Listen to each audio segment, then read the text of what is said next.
hello friends, I'm Sarang. Hello friends, my name is Deepak. So we are here to share some insights about different spiritual organizations and their practices that they promote, which would help you decide the path for yourself.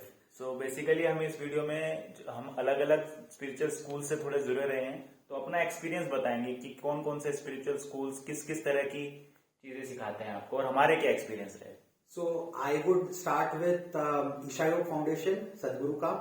और उसके अलावा पहले हम बता देते हैं हम लोग किन किन स्कूल से जुड़े हुए रहे हैं. तो सारे मैं ईशा योग के बारे में बताऊंगा, आर्ट ऑफ लिविंग के बारे में बताऊंगा, थियोसॉफिकल सोसाइटी के बारे में बताऊंगा, बिहार स्कूल ऑफ योगा के बारे में बताऊंगा. तो मैं बता सकता हूँ आपको क्रिया योग के बारे में. क्रिया योग के दो स्कूल्स हैं जो जिनका एक्सपीरियंस मतलब जिनको मैं एक्सपीरियंस कर चुका हूँ, जो है YSS और लाहिरी मासे का जो एक फैमिली की परंपरा आ रही है, वंश परंपरा आ रही है उनके थ्रू. और इसके अलावा मेरा ब्रह्म कुमारी के साथ भी थोड़ा एक्सपीरियंस रहा है. और इसके अलावा विपश्यना में भी थोड़ा एक्सपीरियंस रहा है. So I will cover these 4 schools. And Sarang ji, I think you can start with Isha Yoga foundation. उनका ओरिएंटेशन और मार्केटिंग एंड कम्युनिकेशन एकदम इंटरनेशनल लेवल का बहुत बढ़िया है. दे promote their courses really well on an international scale. But how are their courses actually? उनके courses में मैं बोलूँगा कि it is better to do courses in smaller groups जहाँ पे personal attention हो, क्योंकि जो उनका first inner engineering course है वो मैंने स्टेडियम में 10,000 लोगों के साथ और सदगुरु के साथ. But did you actually practice their inner engineering course? मतलब आपको लगता है वो कोर्स इफेक्टिव है? हाँ, इफेक्टिव तो है, बट वो प्रैक्टिकल के हिसाब से जब आप मतलब वो बहुत सीरियस साधकों के लिए जिनके जो अपने बेसिक नीड्स खाने पीने से ऊपर उठना चाहते हैं. So there is a stronger commitment and fire element to that path. वो तपस्वी और साधकों के लिए है. आई वुडंट से, एंड उसमें एक प्रकार का कड़कपन और ड्राइनेस भी है. But you can you explain कड़कपन और ड्राइनेस कैसे? सो ये कंपैरेटिव स्केल पे मैं बताऊंगा. जैसे आर्ट ऑफ लिविंग का भले ही चलो आप 2 घंटे पहले कुछ चीज खा लेते हो, पी लेते हो तो चल जाता है. ओके, मतलब रूल्स एंड रेगुलेशन काफी. तो यहाँ पे 4.5 घंटे पहले आपको कुछ खाना पीना नहीं है, तो उसमें ज्यादा आपको कमिटेड रहना पड़ता है. एंड मतलब बहुत स्ट्रिक्ट रूल्स एंड रेगुलेशन है, वो आपको फॉलो ही करने पड़ेंगे. एंड एक प्रकार का फायर एलिमेंट ज्यादा महसूस होता है, एक तपस वाला पिंड ज्यादा महसूस होता है मेरे हिसाब से. तो ये किन लोगों के लिए आप प्रेफर करोगे कि किस टाइप के लोगों के लिए? सो जिनको एकदम जिनको ऐसे स्ट्रॉन्ग मैस्कुलाइन प्रेजेंस पसंद है, या फायर एलिमेंट की चीजें पसंद है, कड़क अनुशासन पसंद है, थोड़ा योगी हठ योगी टाइप के पिंड के लिए वो ज्यादा उपयुक्त है. एंड उनका जो भाव स्पंदन है वो भी, क्योंकि मैंने और कई ऑर्गेनाइजेशंस के कोर्स करने के बाद में वहां गया था, तो जो क्लेंसिंग होता है उनके एक एडवांस कोर्स में मेरा शायद काफी हद तक हो चुका था. तो मेरा अनुभव उतना डेप्थ में नहीं रहा, क्योंकि मैंने कई दूसरे कोर्स. बट आप आई थिंक सदगुरु के जो आश्रम है वहां पे भी आप जा चुके हैं? जी, और वहां पे निश्चित ही उनका जो कॉन्सिक्रेशन है, चाहे सूर्य कुंड का हो या ध्यान लिंग का हो या लिंग भैरवी का हो, you feel some strong energetic presence. तो वो एक तंत्र या आगम शास्त्र के बेसिस पे वो सारा कंस्ट्रक्शन हुआ है, ये आपको महसूस होता है, क्योंकि वो एनर्जी फील्ड और कॉन्सिक्रेशंस काफी स्ट्रॉन्ग है. दे आर वेरी तांत्रिक in nature and quite strong energetically. तांत्रिक का लोग गलत मतलब लेते हैं. हाँ, तो उस तरीके से मैं तांत्रिक नहीं बोल रहा. तांत्रिक इज एनी टेक्निक और टेक्नोलॉजी बेस्ड थिंग. सो वहां पे एनर्जी ग्रिड्स आपको महसूस होती है. मतलब तो बेसिकली इट इज आप क्या कहोगे, ये उन लोगों के लिए जो अपनी लाइफ एक्चुअल में चेंज करना चाहते हैं, बट उनको डिसिप्लिन रहना पड़ेगा. Who are more serious. मतलब खा पी के अयाशी करके करने वालों का वो मार्ग नहीं है. That marg is more for the serious committers who want to experience those dimensions in their life. उनका एकमात्र या ज्यादा फोकस्ड उद्देश्य उस साइड है. पर मैं जरूर बोलूंगा कि वो उस आश्रम में जरूर जाना चाहिए, क्योंकि वहां भी जो कॉन्सेंट्रेशन है वो काफी जबरदस्त है. और आप चलिए मैं अब आप किसके बारे में और बोलना चाहेंगे और हमारे दर्शकों को बताना चाहेंगे? तो मैं आपको अपने विपश्यना के एक्सपीरियंस के बारे में बताता हूँ। तो विपश्यना का मैंने अभी तक 2 कोर्सेज कर चुका हूँ। विपश्यना का आप स्टार्टिंग में आप करते हो, it's a free of cost thing. तो आपको first course should be at least minimum 10 day course. तो उनका स्टार्टिंग कोर्स 10 डे का ही होता है। वहां पे आपको सुबह 4 बजे उठा देते हैं और रात को 9 बजे तक आपको सिर्फ एक काम करना है, दैट इज मेडिटेशन। और वहां पे आपको पूरे दिन मेडिटेशन करते हैं, आपका रहना खाना everything is well taken care of, and it is a donation based thing. और डोनेशन भी वो आपसे तभी लेंगे जब आप उनके पूरा 10 डे कोर्स कर चुके हो। But it is again it is also for a serious person, क्योंकि अगर आप कैजुअली जा रहे हो तो आप 10 दिन बिना किसी से बोले, because it is a silent meditation, mobile वगैरह आपका रख लिया जाता है, आप वहां कुछ पढ़ भी नहीं सकते, आपको सिर्फ एक काम करना है, दैट इज टू मेडिटेट। तो 10 दिन बिताना अगर आप सीरियस नहीं हो तो इट इज डिफिकल्ट। बट जैसे जैसे आप 10 दिन बिताने लगते हो, 8वें 10वें दिन तक आपको अपने अंदर इतने चेंजेस महसूस होने लगते हैं, फिर आपका मन नहीं करता कि आप ये छोड़ के बाहर जाओ। बट यस, बिगिनर्स के लिए पहले 10 दिन, पहला कोर्स इट इज टफ। मेरे तो पैरों में बहुत दर्द रहता था, मुझे तो ठीक से सुखासन में बैठने की भी आदत नहीं थी, तो मेरे पैरों में बहुत दर्द रहता था। It was painful, but going through that pain was really, मतलब वो आपको पूरा चेंज कर देता है आपको। और उनकी जो टेक्निक्स हैं विपश्यना की, पहले आनापाना सिखाया जाता है 3-3.5 दिन तक, देन विपश्यना सिखाई जाती है। वो जो टेक्निक्स हैं, अगर आप उन्हें धीरे धीरे समझोगे, बहुत सिंपल टेक्निक्स हैं, बट वो धीरे धीरे आपके बॉडी में ऐसे आपके इंटरनल चेंजेस आपके अंदर लाती हैं, which is out of word. Very simple techniques हैं। और जब मैंने फर्स्ट कैंप किया तब मुझे लगा कि हाँ मेरे को थोड़ा विपश्यना आ गया, लेकिन जब मैं सेकंड कैंप करने गया, काफी गैप था मेरा फर्स्ट और सेकंड कैंप में, मैं फिर उसके बाद कई और स्पिरिचुअल स्कूल्स में गया। बट फिर जब मैं सेकंड टाइम जब विपश्यना गया, तब मुझे लगा कि फर्स्ट टाइम तो जैसे मैंने कुछ सीखा ही नहीं था, सेकंड टाइम मुझे और नए एक्सपीरियंसेस हुए। तो जब मैं सेकंड टाइम गया, मुझे और डीप एक्सपीरियंसेस हुए। मुझे ऐसा लगा कि आई think this is a path which can actually change your life fully. मतलब ऐसा नहीं है, हम लोग सोचते हैं कि यार हम कहाँ कुछ कर पाएंगे इस लाइफ टाइम में, वो तो सिर्फ साधु संतों का है। लेकिन अगर आप मल्टीपल कैंप्स करते हैं, एक के बाद एक कैंप करते जाते हैं, और आप उनके जो डिसिप्लिन को प्रॉपरली मेंटेन करते हैं, देन यू विल नो कि हाँ how effective this technique is. I think this is all what I have to say about Vipassana. Vipassana का मेरा भी एक्सपीरियंस रहा है, and of all the organisations I found that to be the least commercial, right. क्योंकि वहाँ पे पैसे या फीस ही ना होने की वजह से जो करते हैं सारा सेवा भाव से ही होता है। तो अब आप किसी और ऑर्गेनाइजेशन के बारे में? मैं इसके बाद बिहार स्कूल ऑफ योगा के बारे में बोलूँगा। सो बिहार स्कूल ऑफ योगा में मैंने उनका एडवांस क्रिया योगा एंड तत्व शुद्धि कोर्स भी किया है। और वहाँ पे पहले आप व्यूअर्स को बताएंगे है क्या ये कोर्सेज क्या है? ये शिवानंद सरस्वती के शिष्य सत्यानंद सरस्वती जी ने, स्वामी सत्यानंद सरस्वती ने ये एस्टैब्लिश किया। इसकी 2 ब्रांचेस हैं, एक मुंगेर में, एक रिखिया झारखंड। और ये प्राइमरीली उस दौर में जब योग was not so well known, masses तक निशुल्क योग ले जाना ताकि अपना उद्धार कर सके, ये उनका उद्देश्य रहा है। तो प्राइमरीली उनके सारे इनिशियल कोर्सेस ये निशुल्क हुआ करते थे। जो एडवांस कोर्सेस है जैसे क्रिया योग तत्व शुद्धि, ये उनकी खास तौर से उनके पब्लिकेशंस और बुक्स में बहुत डीप इंसाइट है। सो जो डीपर नाड़ियों का अंडरस्टैंडिंग है, सूक्ष्म लेवल का प्राणमय कोश का अंडरस्टैंडिंग है, वो उनके किताबों में बहुत अच्छी तरीके से कवर होता है। एट द सेम टाइम वहाँ पे मेजॉरिटी टीचर्स ये सन्यासी, फुल टाइम सन्यासी रहते हैं, तो उनमें वो एक कमिटेड भाव रहता है उनके गुरु के लिए।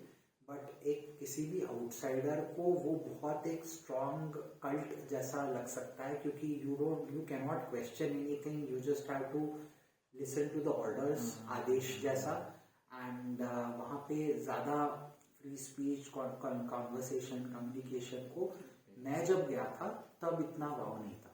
उसमें भी Munger is even more closed. उनका एडमिनिस्ट्रेटिवली एंड मैनेजमेंट के हिसाब से मैं थोड़ा मिसमैनेज्ड बोल सकता हूँ, क्योंकि मेरा रेफरेंस पॉइंट मुंबई के कॉर्पोरेट्स का था, बट कंपैरेटिवली उनका जो रिखिया ब्रांच है that looks more well manage, क्योंकि वहाँ पे कई इंटरनेशनल स्वामीज है, तो उन्होंने अपनी वेस्टर्न प्रैक्टिसेस के वजह से उसको पर्सन ड्रिवन से थोड़ा प्रोसेस ड्रिवन की तरफ ले गए हैं। तो उनका जो क्रिया योग कोर्स था वहाँ पे तो नो डाउट आपको कुंडलिनी के एक्सपीरियंसेस भी थोड़े बहुत आते हैं, बट उनके जो इवन सेरेमनीज जैसे महायज्ञ वगैरह होते हैं वहाँ पे भी मैंने एक एनर्जेटिक शिफ्ट जरूर महसूस किया।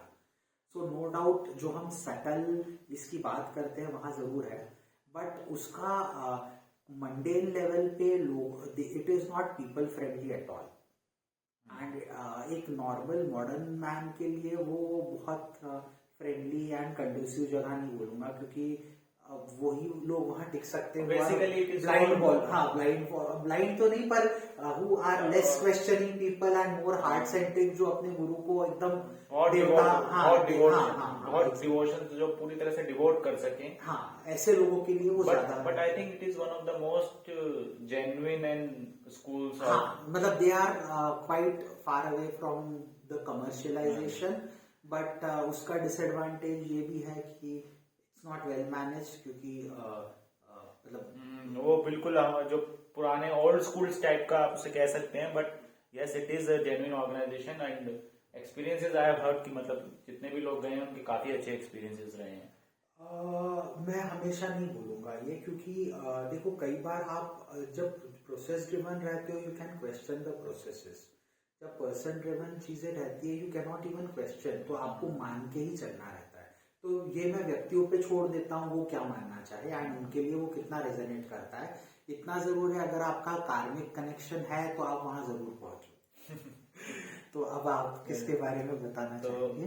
तो आपने क्योंकि क्रिया का नाम लिया तो आई विल टॉक अबाउट क्रिया योगा स्कूल्स। लाइक क्रिया योगा का I think YSS is one of the most popular schools in India which teaches क्रिया योग।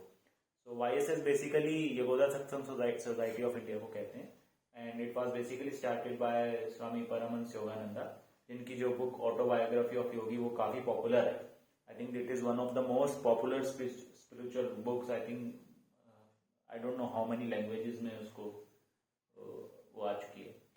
तो मैं भी उसी तरह मतलब मैंने भी पहले वो बुक पढ़ी थी और बुक के जरिए मैं उस ऑर्गेनाइजेशन से जुड़ा। तो YSS में क्या होता है बेसिकली पहले आपको लेसन सब्सक्राइब करने पड़ते हैं, वो कुछ लेसन देते हैं। Again it is a non commercial organisation, pure donation based है and it is a genuine organisation. पहले वो लेसन देते हैं, वो लेसन आप घर में पढ़िए और वो बहुत ही नॉमिनल कॉस्ट रहता है। हाँ वेरी नॉमिनल कॉस्ट, शायद उनकी पता नहीं पब्लिशिंग कॉस्ट भी कैसे उसमें मतलब 80 रुपए साल भर के। अब तो आई थिंक थोड़ा सा न्यू लेसन आए मतलब अब नॉमिनल तब भी नॉमिनल है। आई थिंक उसमें उसकी स्पीड पोस्ट की कॉस्ट ही शायद आई थिंक कवर मुश्किल से हो पाती होगी। तो they used to send the lessons by speed post. Every month you receive some lessons और आपको लेसन्स पढ़ने हैं एंड उस लेसन्स में कुछ टेक्निक्स सिखाई गई हैं, वो टेक्निक्स करनी है। Once you practice those techniques for a certain period of time, regularly you are practicing, then you are eligible for the Kriya. Then they will give you the Diksha of the Kriya. And then they will teach you the main Kriya which is called the Kriya Yoga. And Kriya Yoga is also in various levels. वो आपको पहले level 1 सिखाएंगे, उससे पहले जो lesson से हो रहा है वो level 0 चल रहा है। So they are basically preparing you for level 1. And जब level 1 आप कुछ time practice कर लेते हो then they will see and then they will take you to level 2. I am told कि ये जो क्रिया के लेवल्स है ये बेसिकली वेस्टर्न ऑडियंस के लिए ओरिजिनल क्रिया को डाइल्यूट करके स्टेप वाइज ये किया गया है। नहीं एक्चुअली क्रिया की लेवल्स बाकी क्रिया योग स्कूल्स में भी हैं, बट इसमें आई थिंक ज्यादा लेवल्स कर दिए इन्होंने बाकी स्कूल से कंपेरेटिवली। और इनके आश्रम कई जगह हैं, नोएडा में है, रांची में। I have been to Noida ashram, I have been to Ranchi ashram, और इसके अलावा इगतपुरी में है और इधर है क्या कहते हैं कलकत्ता में है, कलकत्ता में भी बीन देयर। इसके अलावा और भी कई जगह आश्रम है। तो बेसिकली क्रिया योग बेसिकली जो है वो महाअवतार बाबा जी का नाम आपने सुना होगा, वहां से बेसिकली ओरिजिनेट होती है। इनफैक्ट ये माना जाता है कि लॉर्ड कृष्णा से ओरिजिनेट होती है। लॉर्ड कृष्णा से किसी तरह करके महाअवतार बाबा जी तक आई एंड महाअवतार बाबा जी ने फिर अपने डिसाइपल्स को दी, जिनमें से एक डिसाइपल्स थे लाहिरी महाशय। लाहिरी महाशय के फिर डिसाइपल्स हुए, फिर उनके डिसाइपल के डिसाइपल थे स्वामी परमहंस योगानंदा, जिनका ये ऑर्गेनाइजेशन है। परमहंस योगानंदा तो आई थिंक 1920s के आसपास तक थे, 1920s-30s में। उसके बाद ये ऑर्गेनाइजेशन ऐसे की ऐसे चलता जा रहा है। तो this was about Kriya Yoga by YSS। I have also experience Kriya Yoga from another organisation जो लाहिरी महाशय के वंश। YSS में आपको महसूस हुआ कि जो साहित्य वगैरह है वो सारा 20th सेंचुरी का कुछ चेंज ही नहीं हुई है? हाँ, जो उनकी जो लैंग्वेज है दैट इज वेरी, मतलब ये एक थोड़ा सा उसका मैं कहूँगा थोड़ा सा लिमिटेशन है कि जो उनकी जो लैंग्वेज है वो बिल्कुल दार्ट और उस तरह की लैंग्वेज, सो विच इज मतलब जो फर्स्ट टाइम हम लोग क्योंकि उसके यूज टू नहीं, शेक्सपियर वाली। हाँ, मतलब आज के पोस्ट मॉडर्न जमाने में जनरेशन XYZ या मिलेनियल्स के लिए वो बोरिंग लग सकता है बहुत। इनफैक्ट मैंने जब उनकी बुक पढ़ी थी वो उसको भी डाइजेस्ट करना it was very difficult for me, but slowly and slowly as you read it then उसकी language then you get used to it. But yes, उनके लेसन्स में भी वो दाऊ आर्ट और वो जो शेक्सपियर वाली जो लैंग्वेज होती है वो यूज की गई है, विच इज अ बिट मतलब अभी आज के टाइम के हिसाब से थोड़ा सा ऑफ लगता है। तो आप किसी ऑर्गेनाइजेशन के बारे में बताएं। आप दूसरे क्रिया योग के लिए बता रहे हैं? हाँ। तो okay, so then I have, क्योंकि मैं कभी भी YSS से उतना सिंसियरली प्रैक्टिस करके वहां पे मैं दीक्षा नहीं ले पाया था। Then I heard about another organisation जो लाहिरी महाशय, जो स्वामी परमहंस योगानंद के गुरु थे, उनके वंश संप्रदाय से चल के आ रही है, मतलब उनके सन के सन ऐसे उनके पोते के पोते, देन उनके वो जो एक वो चला रहे हैं। तो वो बेसिकली बनारस में जहाँ पे लाहिरी महाशय की अभी भी जो लाहिरी महाशय जहाँ पढ़ाते थे वहीं पे उन्होंने वो रखा हुआ है। खुद तो जो है उनके वो अभी आई थिंक लंदन में UK में कहीं रहते हैं, बट वो थ्राइस अ ईयर, मतलब उनका एक शेड्यूल रहता है, फिक्स शेड्यूल रहता है कि थ्राइस अ ईयर वो आते हैं और जो भी सीकर्स होते हैं वो उनको दीक्षा देते हैं, वहाँ पे पूरी टेक्निक सिखाते हैं। And which was a very good experience. मतलब मैं वहाँ गया, वहाँ 3-4 दिन रहा, वहाँ से उनसे दीक्षा ली, टेक्निक सीखी, and then I came to understand कि what is Kriya. And Kriya is actually very powerful technique. Kriya Yoga is very powerful technique, but again if you don't practise it daily, कोई भी ये सारी टेक्निक्स ऐसी हैं, अगर आप सिंसियर नहीं है, कंसिस्टेंट नहीं है, then they are of no use. Once you are consistent, अगर आप अपने डेली प्रैक्टिस कर रहे हैं, देन यू विल सी, मतलब आपके अंदर बहुत ज्यादा इंप्रूवमेंट होगा। बट अगर आप कंसिस्टेंट नहीं है, आज किया, 2 दिन नहीं किया, 4 दिन किया, 5 दिन नहीं किया, तो आप कोई भी मेडिटेशन टेक्निक ले लीजिए, कोई भी आपके लिए काम नहीं करने वाली।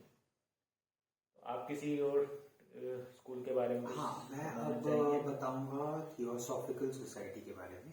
सो मैडम ब्लवैट्स्की ने 19वीं शताब्दी में शायद ये किया था, काफी साल हो गए, 100 साल हो गए हैं इसको। और ये इsoteric साइंस जो स्पेशली वेस्टर्न या क्रिश्चियन वर्ल्ड में उस वक्त विच हंटिंग के पीछे जो भी सूक्ष्म जगत की बातें दबा दी गई थी, उनको रखने के लिए और गुप्त ज्ञान को लोगों तक पहुंचाने के लिए ये ऑर्गेनाइजेशन का निर्माण था। इनका बेसिकली डिसेमिनेशन पैटर्न ये मीटिंग्स के थ्रू और थ्योरेटिकल मीटिंग्स रहती है। तो एक्सपीरियंशियल जैसे हम योग वगैरह में रहता है, वैसा ना होते हुए ये सारे किताबों तक ज्यादा सीमित है और किताबों को ही पढ़ के ये लोग डिस्कस करते हैं। जैसे वेदांत का पाठ रहता है, मतलब ज्ञान योग, हाँ, तो उस टाइप से है। पर इसमें भी ठीक है, आप जानने के लिए जान सकते हो, एक नया पर्सपेक्टिव जान लेना अच्छी बात रहती है। उनके कई सारी जो भी पढ़ा है वो मुझे काफी कन्विंसिंग लगता है, पर उसका प्रूफ नहीं। जैसे हम कोई भी योग बेस्ड चीज करते हैं, चाहे आर्ट ऑफ लिविंग हो या विपश्यना हो या क्रिया योग हो, इसमें कैसे आपको इमीडिएट शिफ्ट महसूस हो जाता है, अनुभूति पे आता है। तो इसमें अनुभूति की वैसे बात नहीं रहती, क्योंकि आप बस पढ़ते हो, एसिमुलेट करते हो, और जब कभी अनुभूति आती होगी तो आती होगी। बट एक ज्ञान योग के हिसाब से ये बात अच्छा है, एकदम नॉन कमर्शियल है, और जो भी लोग जुड़े हुए हैं वो कई पुराने, अब मेजॉरिटी उसमें बहुत वयोवृद्ध लोग ज्यादा है, नए लोगों को वो अभी तक थोड़ा कम अपील कर, वयोवृद्ध बोले तो बुजुर्ग लोग ज्यादा है। और अभी तक नए लोगों को वो थोड़ा कम अट्रैक्ट कर पाया है, क्योंकि जो किताबें और हर चीज है वो भी तभी की है, एनी बेसेंट और ये मतलब स्वतंत्रता के पहले की सारी चीजें हैं।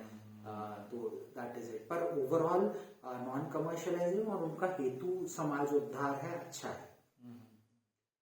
तो अब आप इसके बाद आप क्या लोगों के साथ शरीक करना चाहेंगे? आई थिंक मैं ब्रह्म कुमारीज के भी मेरा थोड़ा एक्सपीरियंस रहा है।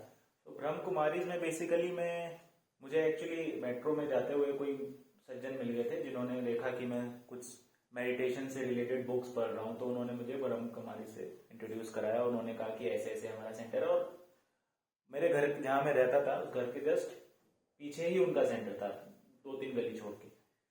तो मैं वहाँ सेंटर में गया, तो उनका ये क्या रहता है, उनका शेड्यूल ऐसा रहता है कि पहले आप जब नए आए थे तो आपको 7 डेज का मुझे अच्छे से 7 to 10 डेज का एक कोर्स रहता है, जिसमें 1 आवर वो कुछ टीचिंग्स देते हैं आपको, और उसके बाद उनकी मेडिटेशन रहती है। बट मुझे वो मेरे लॉजिकल माइंड को वो उनकी जो लेसन्स में जो नॉलेज थी वो ठीक से ग्रास नहीं हो पाई, या फिर जो टीचर मुझे पढ़ा रहे थे वो भी एक वॉलंटियर थे वहाँ के, शायद वो मुझे इतना कन्विंस नहीं कर पाए।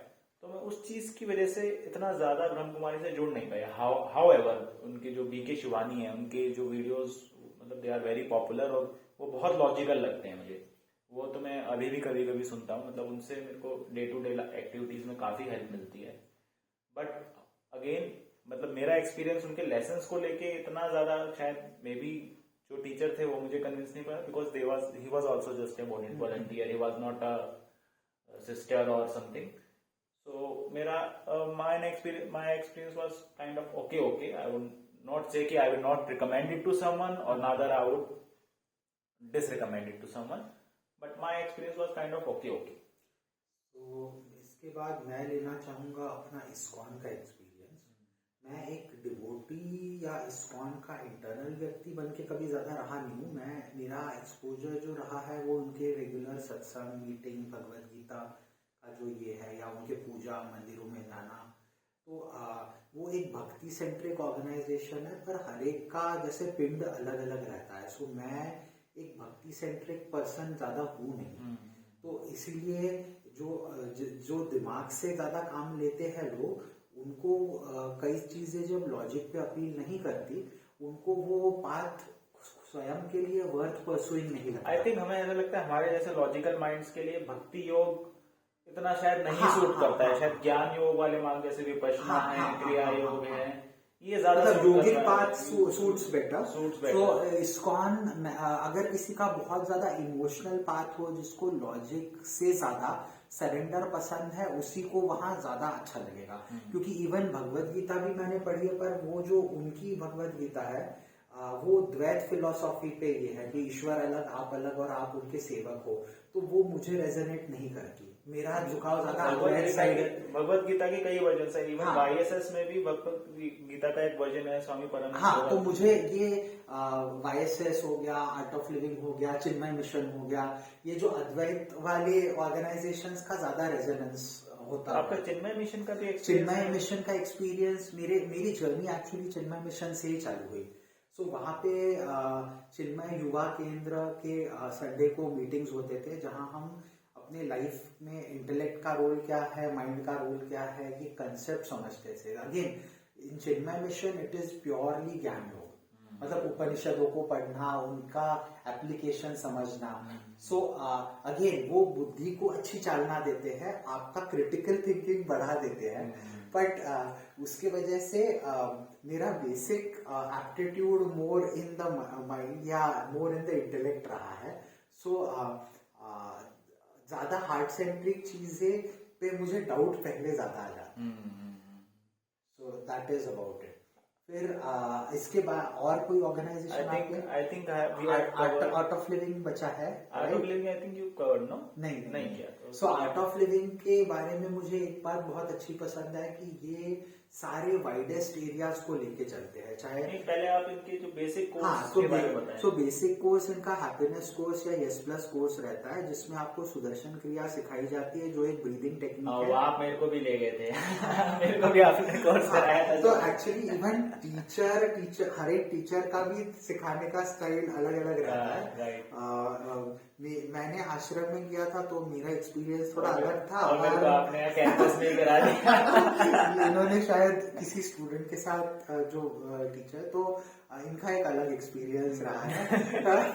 तब से ये ज्यादा आर्ट ऑफ लिविंग से जुड़ नहीं पाए पर इनको उनके सत्संग जो रहते हैं, जो अच्छे गिटार पे रॉकिंग सत्संग रहते हैं, उसमें आना पसंद है। Right. So art of living एक overall community, I think art of living थोड़ा यूथ को ज्यादा रेजोनेट करता है। It is a more youth centric. जैसे YSS एकदम पुराने उसमें है, art of living is more for youth. हाँ, मोर फॉर यूथ। एंड इसमें आप मतलब नॉर्मल पोस्ट मॉडर्न इरा के लाइफस्टाइल के साथ बेस्ट वे में आर्ट ऑफ लिविंग को इंटीग्रेट कर सकते हैं, क्योंकि ये आपसे बहुत ज्यादा स्ट्रॉन्ग कमिटमेंट नहीं मांगता जैसे ईशा योग मांगता है, बट आप हंसते खेलते लाइफ को एंजॉय करते हुए चीजों को इंटीग्रेट कर सकते हो। और चाहे अगर आपको एग्रीकल्चर में इंटरेस्ट हो तो श्री श्री एग्रीकल्चर, अगर आपको सिर्फ योगासनों में अपना डेप्थ बढ़ाना है श्री श्री योगा, अगर आपको स्कूल या इसमें वॉलंटियरिंग करना है तो वहां ये लोग प्रिजन के कोर्सेस अलग लेते हैं। तो हर पहलू को जिंदगी के पास्ट लाइफ रिग्रेशन के सेशंस जिनके अलग होते हैं, तो हर पहलू को art of living is more holistic. उन्होंने कई सारी चीजों को इंटीग्रेट करके म्यूजिक, डांस, हर चीज को स्थान दिया है। सो अब हमारा कंक्लूड करें, हमने अधिकतर हमने जो चीजें हैं ज्यादातर स्कूल्स कवर कर लिए। तो अगर कोई बहुत सीरियस है उसको आपको क्या लगता है कौन कौन से स्कूल्स करने चाहिए? अगर उसको थोड़ा ड्राई और कर्मठ पाथ पसंद है तो मैं ईशा योग बोलूंगा, जो जिसको एकदम थोड़ा सीरियस होके भी काम करना है। अगर हंसते खेलते लाइफ को एंजॉय करते करना है तो आर्ट ऑफ लिविंग सही रहेगा। अगर आपका टेस्ट थोड़ा पुराने जमाने के हिसाब, ऐसे पुराने जमाने के मतलब जिनको तो जहाँ थोड़ा भक्ति एंड लेड बैक की और थोड़ा तो आपको शायद YSS योगदा सत्संग सोसाइटी, YSS भक्ति का इतना ज्यादा भक्ति थोड़ा सा फ्लेवर तो है, बट इतना ज्यादा भक्ति जैसे इस्कॉन वाली भक्ति नहीं है। हाँ, मतलब गुरु के लिए समर्पण या भाव तो बहुत स्ट्रॉन्ग है वहाँ पे। वो तो देखिए किसी भी ऑर्गेनाइजेशन में रहेंगे थोड़ा बहुत गुरु समर्पण तो आपको चाहिए। हाँ, पर वो विपश्यना में इतना नहीं विपश्यना इज मोर। हाँ, हालांकि हायर कोर्सेस में आपको समर्पण की बातें की जाती है, but not in the earlier courses. So और किसके बारे में हम बात किए? क्रिया योग की। जैसे देखिए मुझे ऐसा लगता है कि अगर आप डिसिप्लिन वे में, अगर आप कमिटेड वे में आप दे सकते हैं तो आई थिंक क्रिया Yoga is one of the best. चाहे आप YSS से कीजिए, चाहे आप लाहिरी महाशय संप्रदाय से, और भी बहुत सारे ऑर्गेनाइजेशंस हैं जो क्रिया योग सिखाते हैं, बट प्रोवाइडेड कि आप रोज उसको 1 घंटा 2 घंटा देने के लिए कमिटेड है। अदरवाइज विपश्यना भी एक बहुत अच्छा ऑल्टरनेटिव है। विपश्यना की जो सबसे अच्छी बात मेरे को क्या लगती है, उनका जो 10 डे कोर्स है, अगर आपका प्रैक्टिस छूट भी गई, आपने एक 10 डे कोर्स किया, वापस आप उस पाथ पे आ जाते हो, तो वो चीज विपश्यना की बहुत अच्छी है जो आपको किसी भी और कोर्स में नहीं मिलेगी। ऐसा 10 डे टाइप का कोर्स जो आपको बिल्कुल ही अलग दुनिया से कर दे, उसमें एकदम से आपका मतलब एक तरह से आपका माइंड फॉर्मेट टाइप का हो जाता है, एकदम से काफी क्लेंसिंग होती है। और जिनको सिर्फ इमोशंस के माध्यम से डिवाइन को कनेक्ट होना है, शायद उनके लिए इस्कॉन या कोई वैष्णव ऑर्गेनाइजेशन ज्यादा सूटेबल है। जैसे आई थिंक आजकल तो मुझे वो स्वामी प्रेमानंद, हाँ, उनके भी मैं सुनता हूँ, बट उनका कोई मेथोडोलॉजी नहीं है, शायद वो नाम जप ही है। नहीं, वो बेसिकली नाम जप पे स्ट्रेस है, लेकिन मुझे उनका जो है अप्रोच है वो बहुत मतलब आजकल के यूथ को आई थिंक वो बहुत समझ में आ रही है, क्योंकि वो जिस तरह से समझाते हैं लॉजिकल माइंड को भी वो चीज समझ में आती है। और आई थिंक इस्कॉन और Swami Premanand I think both are very good. हाँ, वैसे तो इवन लॉजिकली समझने वाली बात सिस्टर शिवानी की भी लगती है। हाँ, नहीं, सिस्टर शिवानी की टॉक्स तो मेरे को बहुत अच्छी लगी, लेकिन अगेन जब मैं उनके ऑर्गेनाइजेशन में गया तो मुझे वो चीज हाँ, नीचे तक आती हुई नहीं देखी। हाँ, नीचे तक आते हुए नहीं दिखी। So that was a limitation which I felt and I think we have covered all. So thank you very much for your patience, हमारे साथ बने रहने के लिए।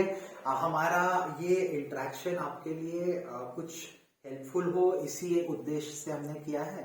सो all the very best and see you soon. See you soon. Okay, bye.